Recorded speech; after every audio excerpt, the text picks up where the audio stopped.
right, everybody. Welcome back. Currency with a Twist. Good to see you guys. Good to see you guys. You know, when I'm not doing shows, I want you to know that I get anxiety. I miss being here often. You know, it's really a scheduling issue between Justin and myself. It's hard to get together. He's got a lot going on. We work. You know, I don't have to sit here and tell you guys. You all know what it's like to schedule things. But I want you to know that I miss you guys terribly when I'm not here doing shows, and we're really trying to get our schedules to come in line together so we can start doing more shows. Guys, there's a lot of exciting stuff going on in Iraq. Let's be honest, okay? Listen. Okay, fine. I'm not of the mindset that it's going to happen this weekend. By the way, Mr. C still ain't been paid. Okay, cool. Mark made a very good point this morning that when this thing does happen, you guys are going to know. You're not going to miss it. It's going to be all over the place. All the channels are going to be blowing up. It's going to be all over the internet. Probably even going to see it on TV. So don't ever fear that you're going to miss this thing, because you won't miss it. I promise you that. But you know, I think the reason I was harping so hard on other gurus was because I was mad. I was upset that this damn thing hadn't happened. And, you know, I had listened to all these gurus forever. I still go and I listen to them. I ain't going to lie. You know what I'm saying? But all my expectations were that I was going to be wealthy by now. You know what I mean? Going into December, it was supposed to be it. And then long about October and stuff like that, I started figuring, I started getting upset. And then December 6th, I did my own show. You know, but it's past it. But there's a lot of exciting stuff going on in Iraq. The fact, I know I harp on corruption, but in my opinion, I think that's part of the reason why we don't have what we have. You know what I mean? It's just too much going on and other things. But there's a lot of good stuff going on in Iraq. And the fact that they're calling out corruption, to me, is huge. I think that's a solid signal that things are starting to change. Because for so many years, corruption was hushed. It was hid. Now, people knew about corruption, and you heard about some corruption. But they're putting it front page.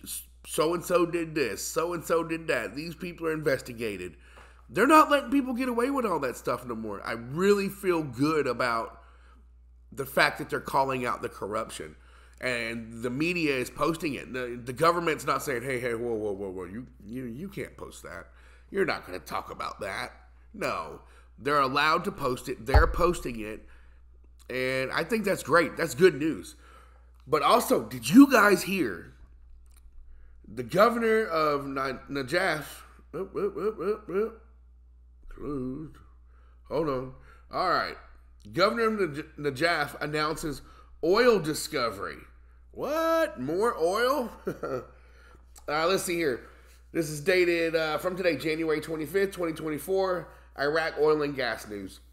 Dr. Majid al-Wali, the governor of al-Najaf, has announced the discovery of oil in the Oasis al-Raban area in the lowlands of al-Najaf province. That's good stuff. According to a statement from the governor's office, this discovery was made by the Iraqi Oil Exploration Company and a group of foreign experts. Al-Wali ordered the formation of a committee chaired by Dr. Abdul Hussein al-Shibli, the advisor for the administrative units and energy affairs, to follow up and maintain continuous communication with the Ministry of Oil and the Oil Exploration Company. The committee is tasked with providing logistical support to the exploration team, the relevant ministerial teams, and expediting the necessary procedures for the oil field. The governor emphasized direct communication with the Ministry of Oil to expedite the preparations leading to oil production. He affirmed that this discovery would be a comprehensive economic and developmental revolution, uplifting the standards and economic prosperity of the people of Najaf. That's awesome. I mean, to me, that's fantastic news. You know what I mean? I think it's great. And then the news doesn't stop good. The news is still great. Iraqi Prime Minister approves Iraq's first gas platform. Dude, awesome. Awesome. And by the way, all this is on Iraqi business news, guys. Every bit of it. Iraqi business news. Go there. Take a look at it. It's easy. Let's see here. Dated January 25th, 2024. In construction and engineering in Iraq. Iraq industry and trade news. Iraq oil and gas news. Prime Minister Mohammed Shia al-Sudani has approved the recommendations of the committee responsible for establishing a fixed platform for imported gas at the large Al-Fa port. This platform is the first of its kind in the national oil, gas, and related infrastructure sector. That's huge. That sentence alone is huge. This platform is the first of its kind in the national oil, gas, and related infrastructure sector. To me, that speaks volumes. It kind of gives you a glimpse of where they're trending, where they're headed, where their minds are at. So then you say, well, man, okay, the Dinar hasn't come out yet, but look at all these things that they're doing to set up this awesome infrastructure. It kind of goes back to what Nader was saying. Iraq is going to be awesome. They're going to have it made. They're going to be wealthy. They're going to be one of the richest countries in the world. Their dinar will be so strong one day, guys. Absolutely no doubt about it. I mean, reading articles like this really renews my excitement in the investment. And I think it's excitement that is grounded in rational logic for the investment. Not excitement because it's supposed to happen tomorrow or next week or anything, which, by the way, I still pray that it will. I ain't going to lie to you. But just that sentence alone is awesome. During a meeting chaired by the Prime Minister on Wednesday, the focus was on monitoring the procedures for implementing and operating the fixed platform for gas imports. This platform was endorsed by the cabinet to ensure the continuity of gas supply from multiple sources and address the shortage in power station operations. Prime Minister al-Sudani emphasized that the initiation of this vital project would not have been possible without the significant progress in completing the large Al-Fa port project, which is nearing the start of its service on its docks. This project aligns with the government's efforts to solve gas supply problems, eliminate obstacles related to imported gas, and transition entirely to relying on gas produced from national fields. There's a lot there. There's a lot of words, but there's a lot in those words. That's awesome. The approved recommendations included inviting a reputable international consulting company to oversee the technical and commercial aspects. Additionally, innovations were extended to establish a fixed platform for importing liquefied gas at the large Al-Fa port, along with all the necessary infrastructure for this project and connecting it to the national pipeline network. Bam. Guys, the national pipeline network, the port of Al-Fa is about to be completed and started in service. Now they're going to build this huge gas platform out there to expedite everything. I mean, man. And then you move on, and let's see here. Let me see if I can get it to pull up. New carbon light brine plant opens at Ramallah. Tell me all this news ain't great. Yeah, there's bombs dropping over there. There's things going on with, Iran. But this is solid news. You know what I mean? This is all great stuff, guys. They're still moving forward. They're still moving forward. Even though there's some bombs dropping and things going on, they're still moving forward. Even though there's still some corruption, they're calling it out, and they're still moving forward. I don't want to argue about, they can't afford to do these construction projects at the current program rate. I'm not here to argue that with you. You know what I mean? we're all going to see differently on that. You know what I mean? And who the hell knows who's right? It's all we know is that it hasn't revalued, and they're still moving forward with these projects. I'm not trying to argue with anybody on those facts. So, but listen to this. The National Energy Services Reunited Corp, NESR, has announced the inauguration of its flagship carbon light oil field brine plant in North Ramallah. The project and opening ceremony were conducted with Basra Energy Company. The company set up on 2021 to operate the Ramallah Operating Organization. According to a statement from the company, NESR undertook the investment in the carbon light brine plant as part of an existing long-term brine supply agreement to support ROO operations in North Ramallah.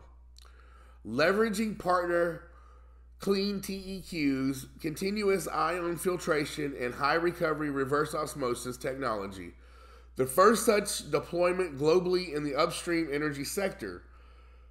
NESR and BP endeavor to re-envision the way that oil field brine is manufactured and also substantially reduce water waste and the carbon footprint associated with brine supply. Wow, that's huge. Whereas conventional brine production involves the mixing of salt from a mine and fresh water from a separate third-party industrial RO plant, NESR's carbon light brine facility utilizes brackish groundwater proximal to the plant to directly generate the high specification brine from a previously unusable water source. NESR estimates up to a 75% reduction carbon equivalent footprint versus the conventional brine production baseline and up to a 90% reduction in water waste by volume versus the industrial RO source. Wow. I mean, they're really doing some big stuff, guys. And they're being conscious about it. They're being methodical, you know what I mean? They're doing these things. Now, don't get me wrong. I'm not a big carbon footprint guy. I'm not one of those people. I feel like when our politicians start talking about carbon footprints, I start hearing things like my taxes going up. That's what I hear. But it's cool to see what they're doing. I mean, they're putting some thought into it by using brackish water locally right by the plant that's already unusable. Instead of taking fresh water from communities and somewhere else and bussing it in and trucking it in, they're being methodical about how they're doing these things. And I think that's awesome. Orkhan Yaleev, GM ROO, commented, "Water stewardship and carbon intensity reduction remain a key focus for us in Iraq, and there's no better example of this innovation in action than with NESR's newly inaugurated brine facility in North Ramallah. To support our ROO operations, this unique technology has unlocked a new way of producing brine that vastly simplifies logistics, eliminates trucking, improves water use, and minimizes waste." Guys, I mean, come on. That's awesome. That's just great news. They're continuing to move forward. We're not backpedaling. We're not plateauing. We're not just sidestepping. We're moving forward. This investment, this country is still moving forward. Whether we like the pace or we're upset that we haven't gone to the bank yet, here nor there, you can see that this investment is solid. This investment is sound. Just because it hasn't happened yet doesn't mean it never will. Just because there's bombs still going off in Iraq and a little bit of, what people will call destabilization, they're still stable, guys. They're still moving forward. They still have a plan, and they are actively working that plan. The timing for me, shit, it's off. I want to be rich now. But I'm excited with this investment, guys, because it's still moving along. There's more articles here. I mean, China's Huawei trains Iraq's electricity ministry. You know what I mean? The electrical part of it. Guys, it's just such great news going on. How can you not be excited about this?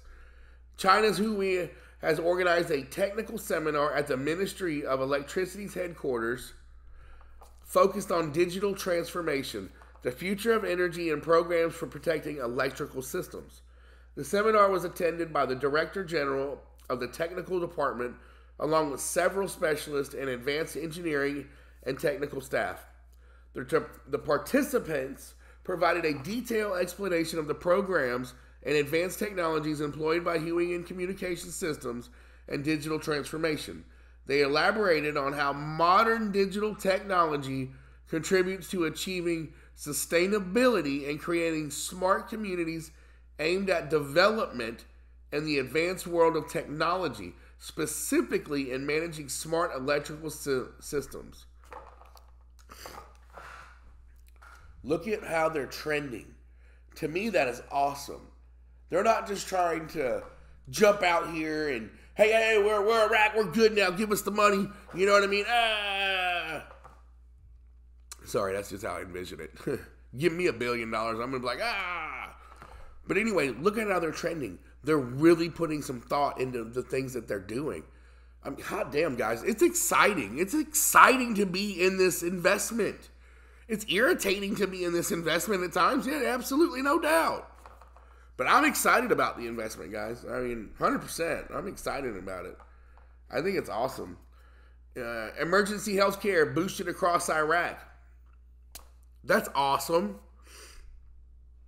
And it just goes on, you know what I mean? Energy cut cost, arbitration case starts in. UN responds to Iraq bribery allegations. Here we go. Guys, they're calling this stuff out. They're talking about it. It's not being swept under the rug for a payout. They're actually talking about it, guys. I mean, come on. Nobody can say that that's not awesome. Let me see here. The United Nations Development Program has responded to a claim that large sums are being lost to corruption in Iraq as donors fail to track spending on post-war reconstruction. Well, I know we talked all about that. According to an article in the British newspaper The Guardian, the alleged kickbacks are one of a number of claims of corruption and mismanagement The Guardian has uncovered in the funding facility for stabilization, a United Nations development program scheme launched in 2015 and backed by 1.5 billion or 1.2 billion euros in support so far from 30 donors, including the UK. In a statement, the UNDP has emphasized that it has zero tolerance for fraud and corruption, adding, "We take any allegations very seriously and are urgently looking into them. We will take appropriate and firm action should any of these allegations be substantiated. UNDP welcomes scrutiny of our projects and programs." They're calling it out, guys. In response to a recent Guardian UK article regarding the UNDP Iraqi funding facility for stabilization, the UN Development Program would like to state that the following. And here it goes on just to talk about how they take every allegation very seriously. They have zero tolerance. But zero tolerance doesn't mean zero risk, because they like to be transparent. In the case of FSS, given the complexity and scale of the program and in line with the best practices, implemented a series of additional monitoring measures beyond the standard protocols, which include, among others, in 2015, a specialized operations service center was established for the FFS to manage complex procurement and operational cases, including providing due diligence and oversight. Since 2015, a dedicated team has monitored impact and results of the FSS, undertaken physical verification of projects on the ground, and provided support to third-party monitoring missions, among other tasks. A dedicated OAI investigator is in place, attached to this project, who thoroughly investigates all FFS allegations. Project audits have taken place every year for the period 2019 to 2022, covering more than $1 billion US of expenditure on the FSS. OAI has also audited the operations of the country office as a whole in 2023. See, guys, they're worried about corruption. They're calling out corruption. They're trying to stamp it out. Now, how long that takes and what that looks like, I don't know. I don't know. You know what I mean? Did you guys hear about U.S. imposing sanctions on Iraqi's Fly Baghdad airline? Supposedly, they loaded up a plane, flew a bunch of illegal weapons, I think it was, over to Iran, and then flew back. The U.S. is imposing sanctions on that airline. You almost have to wonder, did the airline even know about it, or did somebody inside kind of, just take the airplane for a little ride thinking nobody would know? Who knows? But you don't want to get caught up in that. 63 arrested in raid on Iraqi oil smuggling ring. They're stamping out, guys. They're looking for corruption. They're looking for illegal activities. And boy, they are going after it. And not only are they doing that, they're being fully transparent about it. And that excites the hell out of me. You know what I mean? I wish they'd be fully transparent about the corruption in this country and the things that are going on. But they're not. But Iraq is. Iraq is not censoring their media or having their media lie for them. They're putting it out there, and the media is picking it up, and they are letting everybody know. And to me, guys, that's hopeful. That shows hope for me. You know what I mean? And then not to mention all these other great things that they're talking about. Iraq is moving forward. Iraq has a plan, and they will be hell-bent if they don't get there. Trust me. Do I think it's going to happen right now? Absolutely not, guys. But that's just one man's opinion. And this is not the smartest man you've ever met.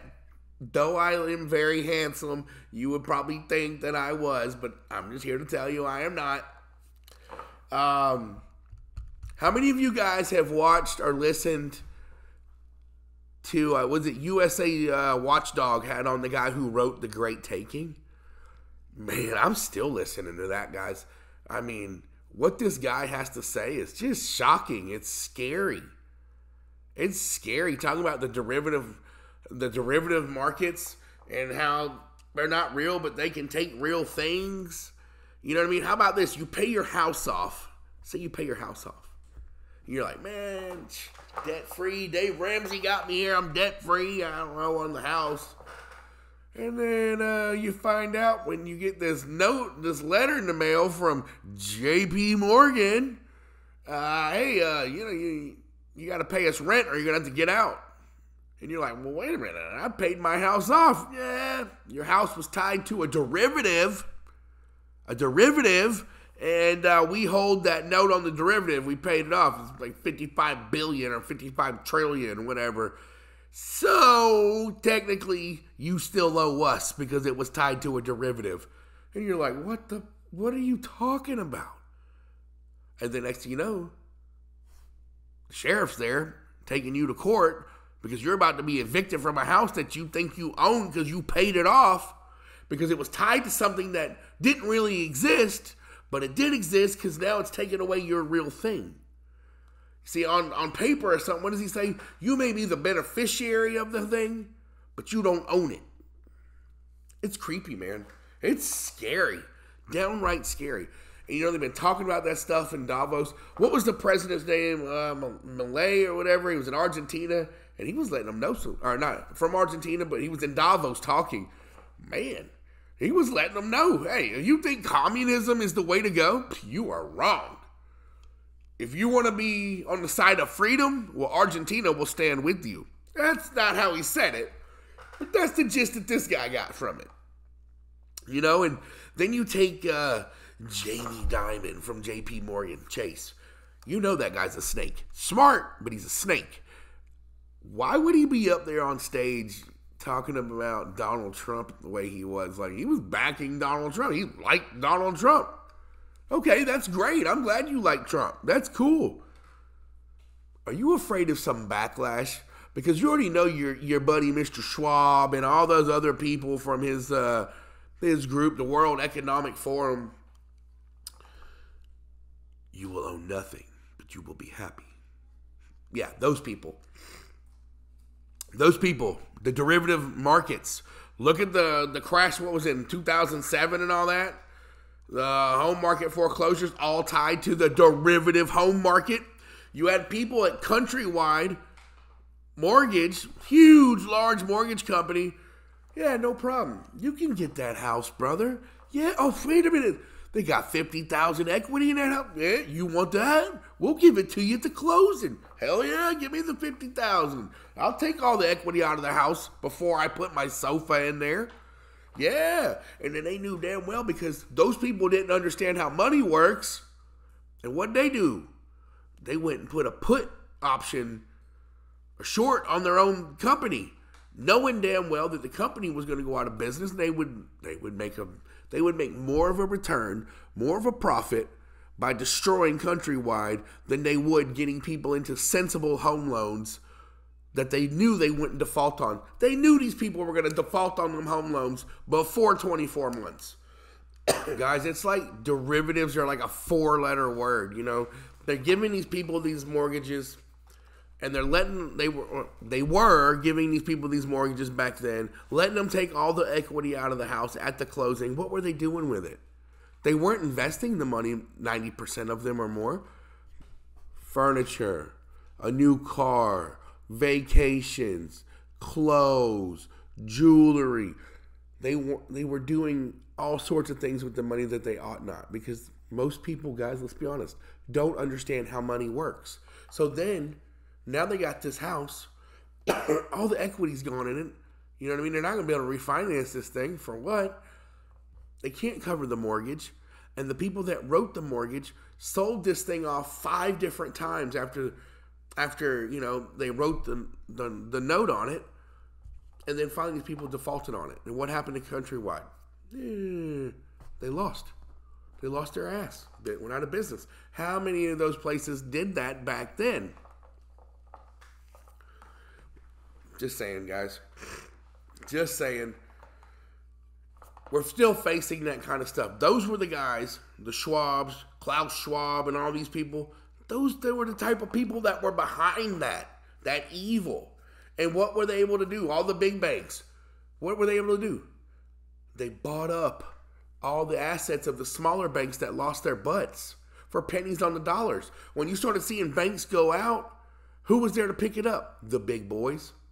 They started picking up all those homes and all that land for pennies on the dollar. It was a design play. It was a design play. They made money on all sides of it. And then at the end of the day, they ended up with all the houses through the foreclosure market and stuff for pennies on the dollar. When all these little banks would go out of business, yeah, no problem. We'll come in and we'll buy up all their assets for pennies. Those people are evil. And why would Jamie, it's like Jamie Dimon. You play ball with them, Jamie. These are your country club friends that you fly to Davos and hang out with. Or you see them in secret society places on you know, islands somewhere. But now all of a sudden you want to talk about Trump and how Trump is great and Trump is what we need. And it's almost like, why are you jumping ship on your friends, Jamie? What are you doing, bud? We know that you're not for us. We know you probably don't want Trump in there because Trump ain't going to allow you to do the things that you do. He's going to shut that crap down. You know that. Anyway, I could go on forever on that, but I don't want to get on the political slant. Guys, I've had a lot of fun here with you tonight. I don't know how long we've been on for, but how many of you watched this new movie that came? Well, I don't know how new it is. It's called Dumb Money. Man, I'm watching it right now. It's on Netflix. And it's about the GameStop guy and how that whole GameStop thing happened. You know what I mean? When they were trying to squeeze and hodl and hold and everything. And holy crap, what a great movie. You guys need to watch it. It's called Dumb Money. Go watch that, man, because it gives you like real clips from real life, like the news articles and the news station reporters. And you get to see what this guy went through and all these people that were invested in it and stuff. And it gives you like their estimated worth at the time. And a lot of people were negative $145,000. And next thing you know, they get into this GameStop thing and they follow it from the summer and through the winter and they start making tons of money. And then you see what Robinhood did behind the scenes. when they wouldn't let people buy or sell. You know what I mean? They froze everything. And then you see how these big hedge funds were losing $6.8 billion in like 3 or 4 days and had to be bailed out by some more of their rich friends. And, brother, you got to watch it. It's called Dumb Money. It's awesome. It's awesome. Sorry, William's not with us tonight. I know last time his phone, the way he came, we ported him in was kind of low, but we're going to get him here. William's going to come. He's going to have a lot of stuff. I think you guys are going to really love William. William's also going to have access into the studio, and you'll be getting responses from William. It'll come from Currency with a Twist. He's going to be helping me out, so he'll be responding to a lot of comments and stuff like that. You'll know it's him versus me.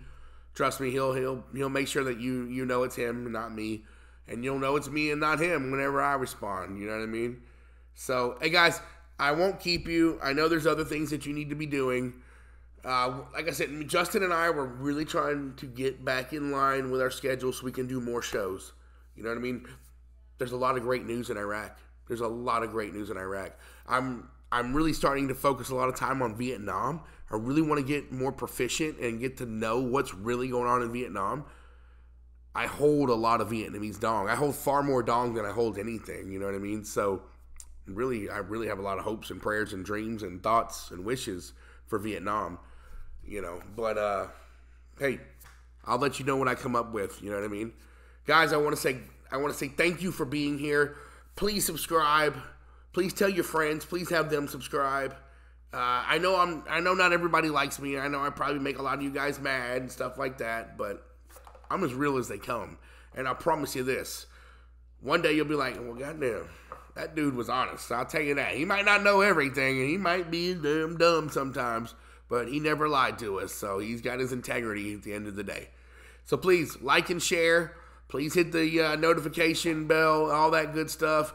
Please subscribe. We're on a mission, all right, guys? Also, remember, gold and silver are your friend. If you want a place to store value, gold and silver is it, and you'll probably see a hell of a return. They're talking about an epic crash coming in 2024, guys. It's all over the place. My next show is going to be about an epic crash in gold and silver being the savior. Don't hold your nose up to gold and silver, guys, and other precious metals. All right, with that being said, listen, I love you guys. I thank you. Please comment.